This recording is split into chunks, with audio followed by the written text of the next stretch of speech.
Hello, friends and neighbors. Welcome to the Sunny Side of Life Bible in a Year experience. Join me each day as I read the Bible from start to finish. I'm reading from the Life Application Study Bible, New Living Translation, published by Tyndale House Publishers. I pray this daily reading will bless you as much as it does me. So let's get started.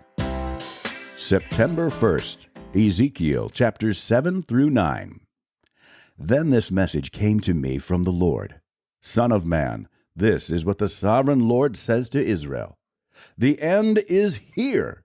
Wherever you look, east, west, north, or south, your land is finished. No hope remains, for I will unleash my anger against you. I will call you to account for all your detestable sins. I will turn my eyes away and show no pity. I will repay you for all your detestable sins. Then you will know that I am the Lord. This is what the sovereign Lord says. Disaster after disaster is coming your way. The end has come. It has finally arrived. Your final doom is waiting. O people of Israel, the day of your destruction is dawning. The time has come. The day of trouble is near. Shouts of anguish will be heard on the mountains, not shouts of joy. Soon I will pour out my fury on you and unleash my anger against you. I will call you to account for all your detestable sins. I will turn my eyes away and show no pity. I will repay you for all your detestable sins. Then you will know that it is I, the Lord, who is striking the blow. The day of judgment is here. Your destruction awaits. The people's wickedness and pride have blossomed to full flower. Their violence has grown into a rod that will beat them for their wickedness. None of these proud and wicked people will survive. All their wealth and prestige will be swept away. Yes, the time has come. The day is here. Buyers should not rejoice over bargains, nor sellers grieve over losses, for all of them will fall under my terrible anger. Even if the merchants survive, they will never return to their business. For what God has said applies to everyone. It will not be changed. Not one person whose life is twisted by sin will ever recover. The trumpet calls Israel's army to mobilize. But no one listens, for my fury is against them all. There is war outside the city, and disease and famine within. Those outside the city walls will be killed by enemy swords. Those inside the city will die of famine and disease. The survivors who escape to the mountains will moan like doves, weeping for their sins. Their hands will hang limp. Their knees will be as weak as water. They will dress themselves in burlap. Horror and shame will cover them. They will shave their heads in sorrow and remorse. They will throw their money in the streets, tossing it out like worthless trash. Their silver and gold won't save them on that day of the Lord's anger. It will neither satisfy nor feed them, for their greed can only trip them up. They were proud of their beautiful jewelry and used it to make detestable idols and vile images. Therefore, I will make all their wealth disgusting to them. I will give it as plunder to foreigners, to the most wicked of nations, and they will defile it. I will turn my eyes from them as these robbers invade and defile my treasured land. Prepare chains for my people, for the land is bloodied by terrible crimes. Jerusalem is filled with violence. I will bring the most ruthless of nations to occupy their homes. I will break down their proud fortresses and defile their sanctuaries. Terror and trembling will overcome my people. They will look for peace, but not find it.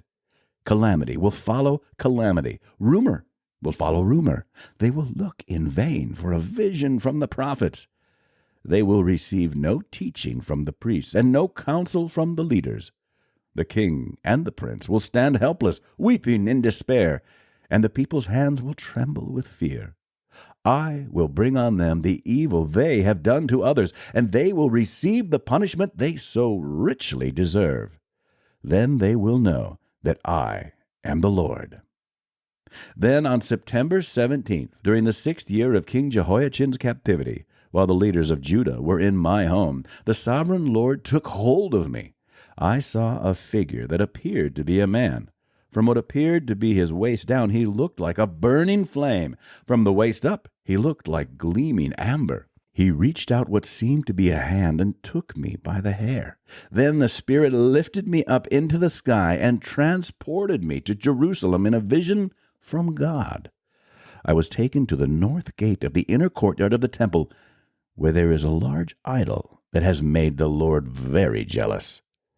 Suddenly the glory of the God of Israel was there, just as I had seen it before in the valley.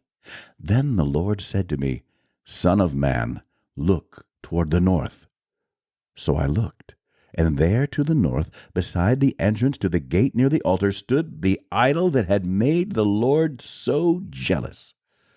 "Son of man," he said, "do you see what they are doing? Do you see the detestable sins the people of Israel are committing to drive me from my temple? But come, and you will see even more detestable sins than these." Then he brought me to the door of the temple courtyard, where I could see a hole in the wall. He said to me, "Now, son of man, dig into the wall." So I dug into the wall and found a hidden doorway. "Go in," he said, "and see the wicked and detestable sins they are committing in there." So I went in and saw the walls covered with engravings of all kinds of crawling animals and detestable creatures. I also saw the various idols worshipped by the people of Israel. 70 leaders of Israel were standing there with Jaazaniah, son of Shaphan, in the center. Each of them held an incense burner, from which a cloud of incense rose above their heads. Then the Lord said to me, "Son of man, have you seen what the leaders of Israel are doing with their idols in the dark rooms? They are saying, 'The Lord doesn't see us. He has deserted our land.'" Then the Lord added, "Come, and I will show you even more detestable sins than these." He brought me to the north gate of the Lord's temple, and some women were sitting there, weeping for the god Tammuz. "Have you seen this?" he asked. "But I will show you even more detestable sins than these." Then he brought me into the inner courtyard of the Lord's temple.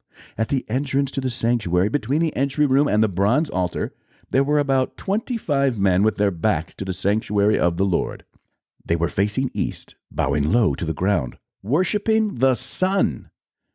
"Have you seen this, son of man?" he asked. "Is it nothing to the people of Judah that they commit these detestable sins, leading the whole nation into violence, thumbing their noses at me and provoking my anger?